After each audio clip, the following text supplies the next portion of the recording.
Hey Pretty Girl Club, welcome back to the Social Climbing series, and in this video I'm going to talk about soft life and feminine strategies for exoticals. Okay, so the soft life is defined as a lifestyle that prioritizes comfort, relaxation, and kind of not being stressed out. By the way, if you want more soft life content and social strategy, be sure to sign up for either my Patreon if you like the audios.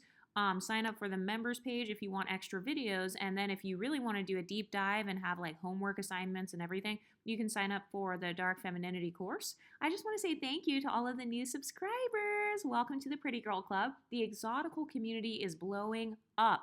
And shout out to all of the other exotical creators who recently passed 1,000 subscribers, 5K subscribers. So that's really exciting. But for me, the soft life is about living a life of balance. Have you ever noticed that a lot of Black female content creators, they will talk about this soft life or Black women in luxury, but they never tell you how to get it.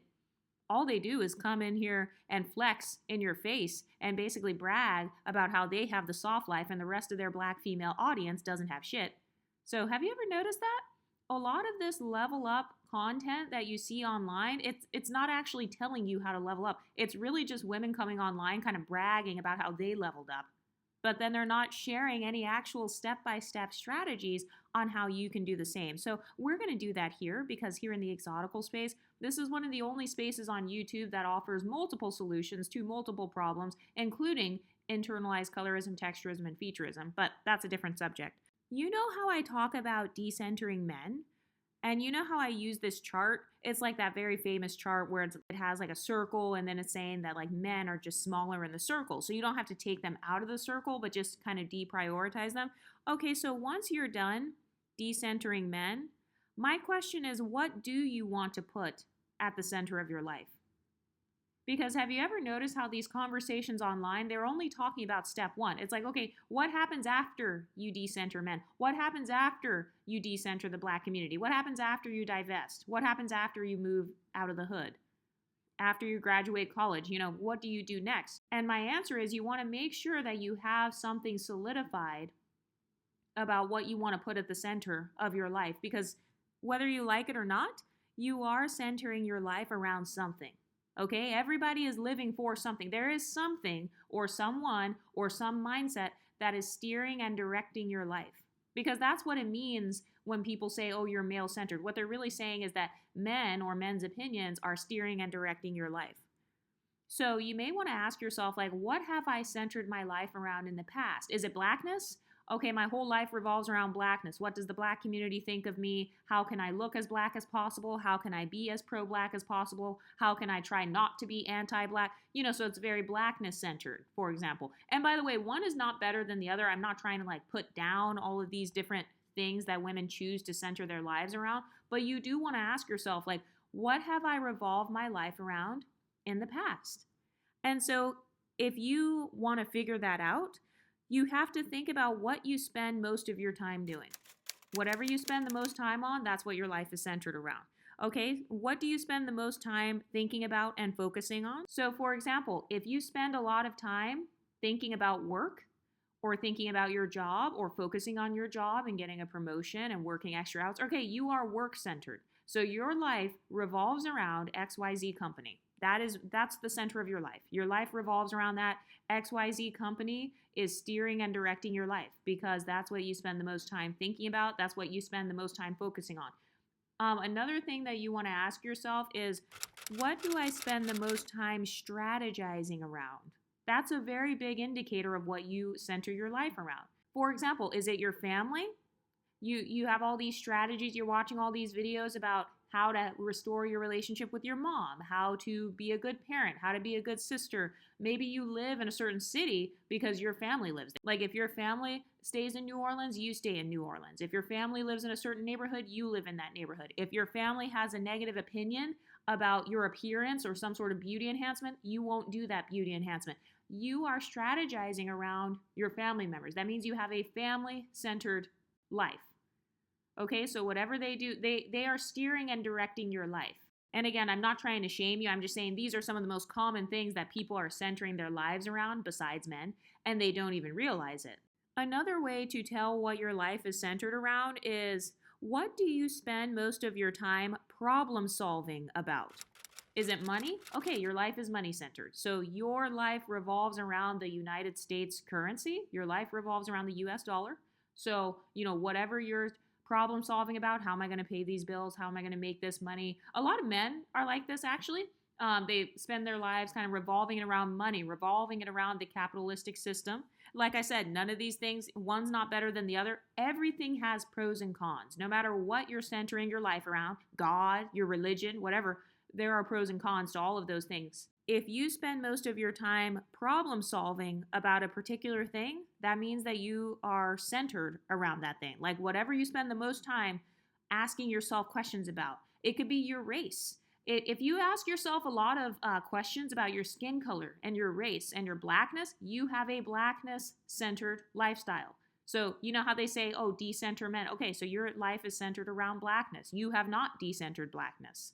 And you don't have to. You don't have to decenter any of these things. I'm just using some of the most common examples. So whatever you spend the most time focusing on, whatever you spend the most time strategizing about, whatever you spend the most time problem solving about or making sacrifices for, that is the center of your life.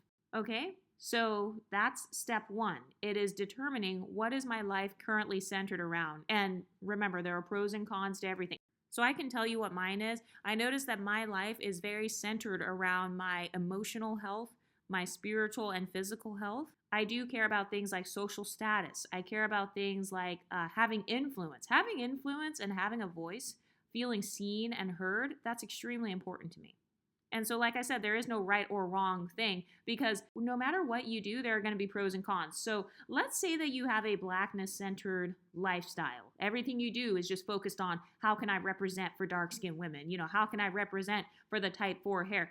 Okay, so you're going to have to make sacrifices, obviously, so that you can live that blackness-centered lifestyle. So these are the women where they're not going to wear a straight blonde weave. They're not going to wear contacts. They're not going to stay out of the sun. In fact, they're going to get in the sun. They want to be as dark as possible. In fact, they will say it's anti-black if you like being light-skinned or if you enjoy not being dark-skinned or something like that. So they're taking on the mindsets of that culture.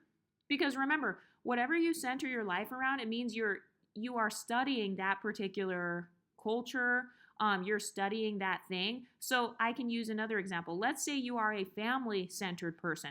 This means that you are studying your children. You're studying your mother and father and your brothers. You're studying how they interact with you and what their mindsets are, and you are taking on their mindset. You're taking on their culture. Because that word culture, it really just means a series of behaviors and social norms and practices that you do. And, you're kind of following. There is a leader. Every culture has leaders, just so you know. So your family, if you have a family-centered lifestyle, your family has a leader. So who is the head of your family? Who's the big boss in your family? Is it Big Mama? Is it your mom? Is it yourself? Is it your father? There's a reason why a lot of men want families. It's not because they actually want to raise the children. It's because they want to be the leader. They want to be the emotional leader, and potentially they want to be the center of someone else's life. But I want you to look at how you spend your time. What do you spend the most time on? What do you spend the most time thinking about? Work? Okay, so your life revolves around XYZ restaurant that you work at. You know how girls say stuff like, oh, I've just been working and that's it. Same old, same old. Okay, so they are work-centered. They don't do anything else. They don't have an identity outside of work. Whatever your life is centered around, if you don't have supplemental things that are making you have a multifaceted identity, then it means that you literally have no identity outside of that thing. So, just saying. But what you can do though, before 2025 comes, is you can write down a list of maybe the top 5 things that are most important to you. So, one of the reasons that I did this actually in my 20s was because I noticed that I would get triggered and jealous. Oh, and by the way, remember, jealousy is a compass. So I noticed that I would become jealous in the past. This is back when I was having good girl syndrome. I used to get jealous of other girls that got to wear different wigs and weaves. And this was because my identity was more centered around blackness and natural beauty only. So I didn't believe that I could wear a lot of makeup and stuff. I kind of thought oh no, that's fake, or I'm trying too hard if I wear makeup. I'm trying too hard if I wear extensions. that's only for girls who are bald headed. So I kind of got that messaging as well. But then I noticed that I would get jealous when I would see girls on Instagram where they would change their hair to purple the next day because they would wear like wigs and stuff. And then the day after that, they would go blonde. And then the day after that, they would have red hair. So I actually used to get jealous. And I never realized that that was important to me, having versatility in my hairstyle and using extensions. I didn't realize that that was a part of my beauty standard, was being able to pull off every hair color. And so one of the things you can look at is look at the areas where you get triggered and jealous, because all it means is that that particular thing is important to you. So it means that you're not centering your life around that particular thing enough, and maybe you should consider centering it. And like I said, some of these things, they all have pros and cons. I will say, I don't recommend ever centering other human beings. Like, I really don't recommend doing that, because that's actually called codependency. When you center your children, hoping your children will meet your emotional needs, that's a lot of pressure to put on a 5-year-old. So I'm just saying, you should probably focus on yourself. And then when your cup is full, and when you are mentally and physically healthy and stuff, then you have more to pour into the child, as opposed to, I'm looking for this particular thing to meet my needs. Because by the way, whatever you center your life around, it means that that thing is steering and directing your life, and that particular thing is meeting your needs. So that's why I choose to center my life around things like my physical, my mental, and emotional health. Because, if I'm emotionally healthy, that means I'm getting my emotional needs met, or I'm meeting my own emotional needs. And let's talk about emotional needs for a second. Have you ever noticed a lot of people use that phrase emotional needs, but then they don't understand what those emotional needs are? Guess what? Being validated and being complimented and feeling seen and heard, that is a normal human emotional need. So anybody who tries to say, oh, well, you just want to be pedestalized, bitch, that is called normal human behavior. So if you view complimenting someone as pedestalizing them, you're not very smart. Because all you have to do is study basic psychology, and you will know that every human being wants to feel validated. Every human being wants to feel like they are contributing something positive to society. So, just saying. But the most common emotional needs are a sense of safety. So, like physical safety, emotional safety. So, this means when you talk about your experiences, you're not being gaslit or convinced that you're crazy. That's a part of why I created this YouTube channel. It's so women of my background can have that sense of safety and that sense of belonging. Feeling like you belong, that is a basic emotional need that a lot of people have. So you know how a lot of people are jealous of the exotical space? They're jealous because thousands of women are having a sense of belonging over here. We have a safe space where nobody's going to accuse you of being conceited, for example, because this is a safe space for pretty privileged women. So no one's going to accuse you of being conceited. No one's going to accuse you of being self-centered over here. So this channel was actually created to help meet the emotional needs of the Pretty Girl Club.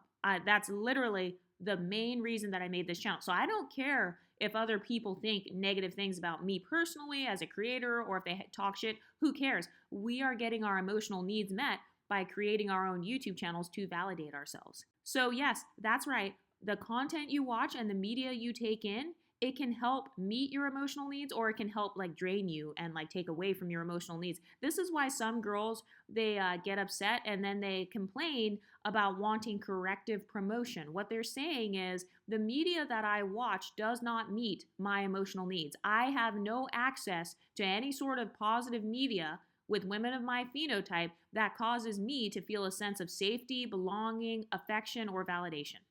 That's what they're saying. But another emotional need that the average person has is autonomy. So kind of like this sense of independence, like nobody can control you. And that's another positive thing about this space. We do not identity police over here. So it's like, you don't get to tell me what my identity is. No. I get to control how I see myself, and I get to control how I navigate through society. That is fulfilling an emotional need, because I am taking back my power. I'm taking back my autonomy. So when I talk about like beauty hobbies and all this level up type of stuff, that's really what level up content is supposed to be. It's supposed to be helping your autonomy. So whenever I say things like, you have the right to be as beautiful as you want, That is contributing to your autonomy because you get to make the decision like, okay, how beautiful do I want to be? And what exactly do I want to look like? Not what do my parents want me to look like, because I don't have a family centered identity. Not what does my religion want me to look like, because I don't have a church centered or religious organization centered identity. No, what do I personally want to look like? That is a part of autonomy. That's actually you are meeting your own emotional needs. Have you ever met those girls to where they can't change their hair, they can't change their makeup unless they get approval from like church members or their family members or their friends? You know, they have to send everything to their friend group. Oh, do you think this color will look good on me? Like they literally can't make any decisions because they do not have autonomy when it comes to their beauty. So that's why they're kind of looking for others to give them permission to be beautiful. They're looking for others to give them permission to write the book or to give them permission to start a YouTube channel. Don't wait for other people. And that's another thing. Have you ever noticed a lot of the level up channels, they will say you should level up, but then they don't even encourage their own subscribers to start their own YouTube channels. Everybody who is following this channel should have their own YouTube channels. It doesn't have to be an exotical channel, although it is easy to do an exotical channel. I don't care if you copy my content. I don't care if you copy my editing or my talking points. Who cares? What I care about is your autonomy. What I care about is you taking back your power and saying, excuse me, I get to speak for myself. I get to tell my own story. I don't have to prove how pretty I am by showing myself. Like I can just talk shit in bed wearing a robe and, just recording a video and still get paid because that's how much social power I have. That sort of mindset, that's a part of taking back your autonomy. That's about power and also embracing whatever privileges you have and utilizing your privileges. That's a very powerful form of autonomy because what you're saying is, no, I'm beautiful and I think I'm beautiful, so now I'm going to get paid off of modeling, or now I'm going to get paid because of my blackness or because of my non-blackness. So all of that is another reason why people are threatened by the exotical space. It's because we are now developing more autonomy. So even if we are viewed as just black in the real world, or even if we're viewed as unambiguous or meeting all these bad stereotypes, that doesn't affect us because we have autonomy, meaning your opinions cannot control me. I don't care what you think of me. We don't care over here if you think we're ugly. We don't care if you think we're stupid. Autonomy is very powerful and it's a very overlooked emotional need. Okay, so a part of living the soft life is deciding what you're going to center your life around and then developing a sense of autonomy around that thing. This is why I do not actually recommend centering your life around family members because, family members, they can pass away. And I would hope that they don't pass away, but they can pass away and you don't want to feel lost. Have you ever been around people to where when their parents pass or, somebody passes away, they feel lost and very distraught? Because they have no sense of purpose anymore. They have no sense of life anymore. Very similar to empty nesters as well.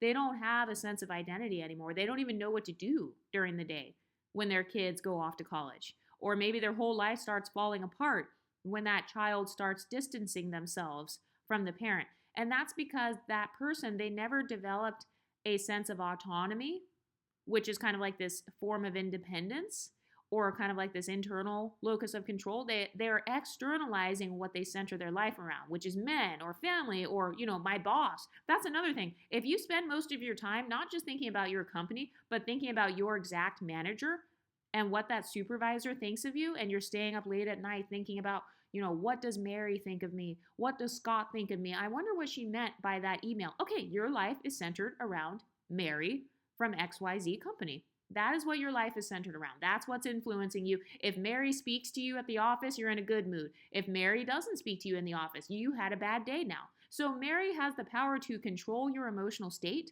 She has the power to trigger you. She has the power to make you depressed. All she has to do is give you a social rejection or not validate you. All she has to do is withhold validation from you, and she has complete and total control over your emotional state and how your week turns out. So that's another way that you can actually determine what your life is centered around. Have you ever had a bad day or a bad month or a bad year? If so, why? Why did you have a bad year? It's because whatever you were centering your life around did not go well. So for example, I've noticed that I've only felt like I had a bad year if I had a bad emotional year. So if I was depressed, then I'm going to say I had a bad year or I had a bad month or something.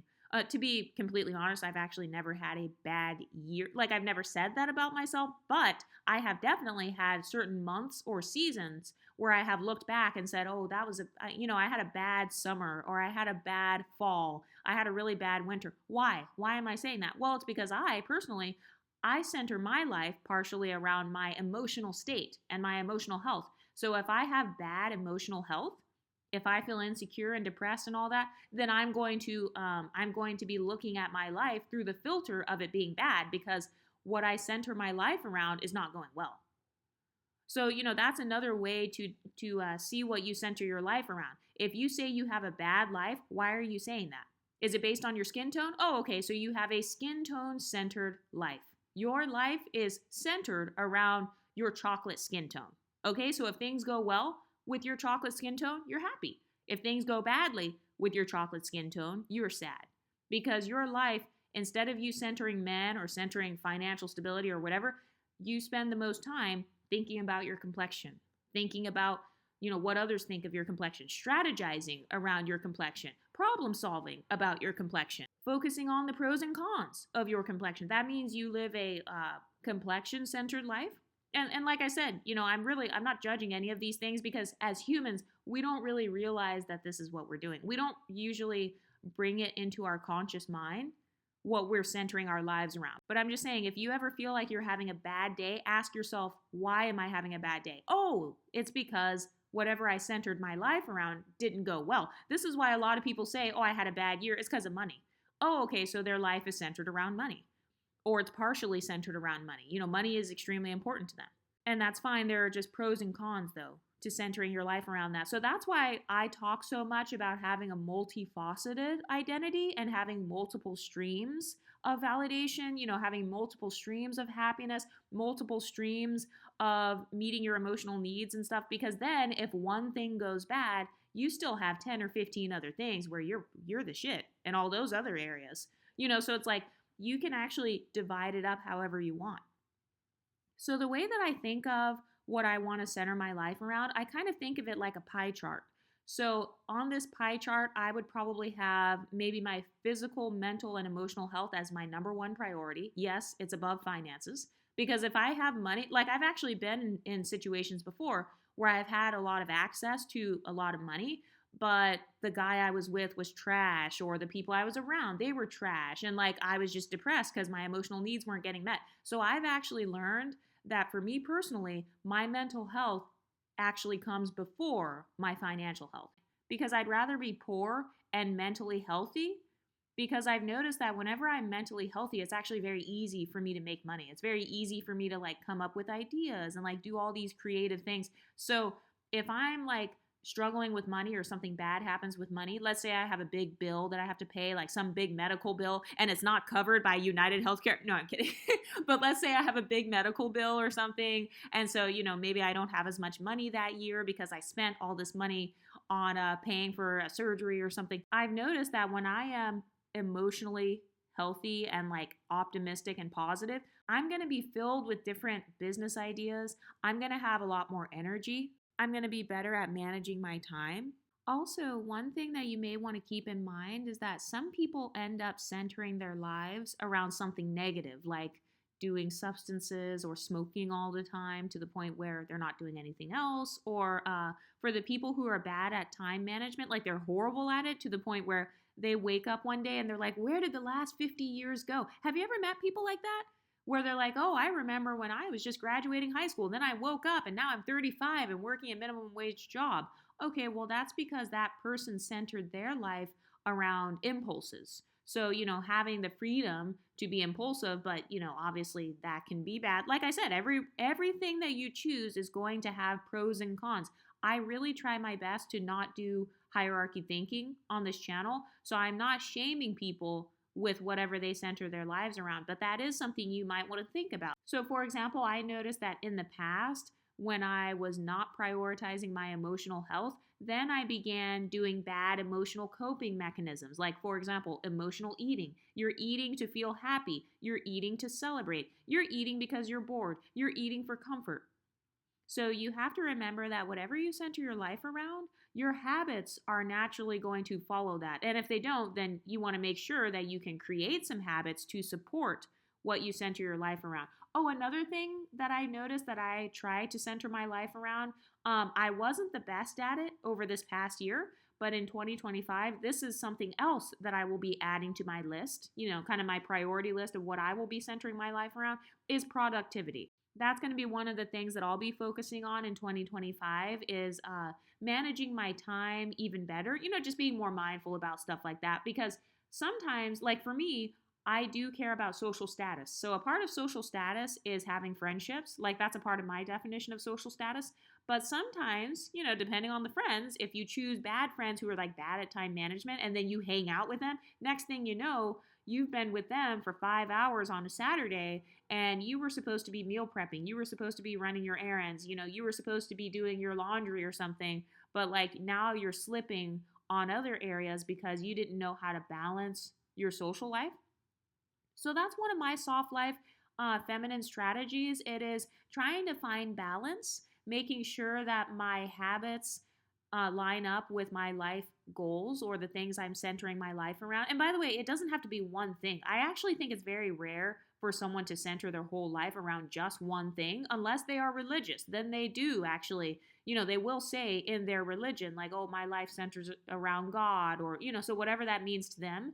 And I've noticed that whatever you pick as your priority, you're going to begin to kind of place yourself in a box. And I don't really know how to describe it, but you will kind of place yourself in a box because you're making sacrifices to make sure to keep that thing at the top. So if you choose God, let's say you are a Christian or something and you choose God, that means that you are putting God before your own like desires to have sex or something, or maybe you're going on fast and stuff. So it's not necessarily that you want to go on a fast, but it's that you're doing it because it's a discipline. Basically, you have to build discipline around whatever your life goals are. Whatever you want to center your life around, you have to build discipline around it, because if you don't, you're basically screwed. If a girl doesn't build discipline around what she centers her life on, then she's just going to be one of those hating ass bitches who just talks out the side of her neck. She gives the shoulda, coulda, wouldas. A woman is leveled down when everything that comes out of her mouth is a shoulda, coulda, woulda. Oh, well, I could have been this. Well, I should have done that. Okay, well, back when I was your age, I looked way better than you.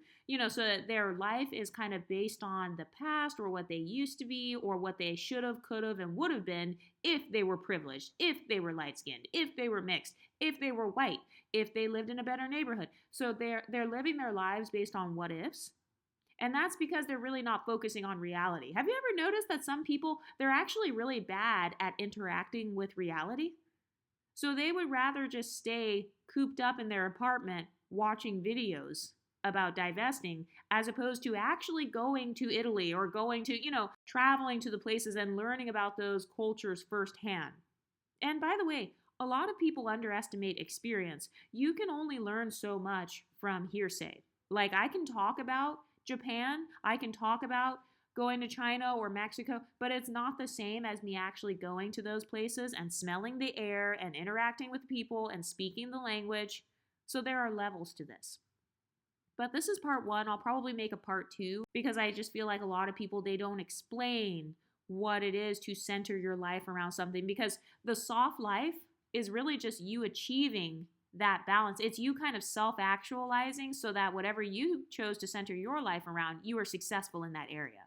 So for those who are male-centered, that's why you'll hear them talk so much about marriage, because to them, the marriage, that's the pinnacle of success for whatever they centered their lives around. Or family, same thing. They will prioritize marriage because, they feel like a healthy family is based on a marriage. So it's not necessarily bad. Like I said, there are pros and cons. But what do you want to center your life around in 2025, Pretty Girl Club? I want us to start thinking about this because we have like 2 weeks left of the year, and I'm actually super excited for the new year. But what do you ladies think? Let me know in the comment section, and I'll talk to you next time. Stay pretty, ladies.